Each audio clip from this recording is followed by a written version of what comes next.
Doctor Huma किस्त number 26। किस वक्त हुमा की आंख लग गई ये उसको भी पता नहीं चला, मगर कमीने रशीद को कहाँ नींद आने वाली थी।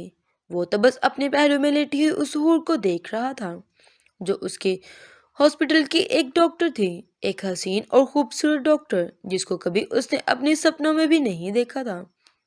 तमाम हालात से बेखबर सो रही थी। उसके चेहरे पर सुकून ही सुकून था, जैसे पता नहीं कितने दिनों के बाद उसको ऐसा मिला हो सुकून। इतनी आहिस्ता कि कहीं इस हुस्न की देवी की नींद ना खराब हो जाए। कुछ देर नहाने के बाद हुमा ने कपड़े पहन लिए और उसने एक सफेद रंग की लेगी और शर्ट पहन ली जिसके सामने बटन लगे हुए थे। शर्ट उसकी हाफ थार थार तक थी। हुमा जैसे ही बाहर आई तो देखा कि अनवर अपनी पैंट शर्ट पहनकर तैयार हो चुका है और ब्रश कर रहा था। हुमा हैरानी से अब कहाँ की तैयारी है, अनवर कहीं नहीं यार, बस वो यासिर का फ़ोन आया है, उसके साथ जा रहा हूँ, रात तक आ जाऊँगा, तुम फिक्र नहीं करो। हुमा परेशानी से उसे देख रही थी।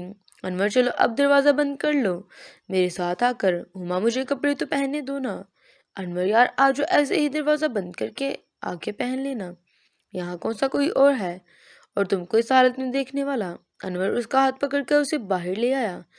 हुमा दिल ही दिल में सोच रही थी कि अब उसको क्या पता कि घर में कौन है, और साइडों से चाक भी खुले थे। 8 बजे के करीब बेल हुई तो हुमा ने दरवाज़ा खोला। अनवर आया और उसके साथ उसका दोस्त यासिर भी था। दोनों अंदर के। यासिर ने हुमा को ऐसे लिबास में देखा तो उसकी आंखें खुली की खुली रह गई।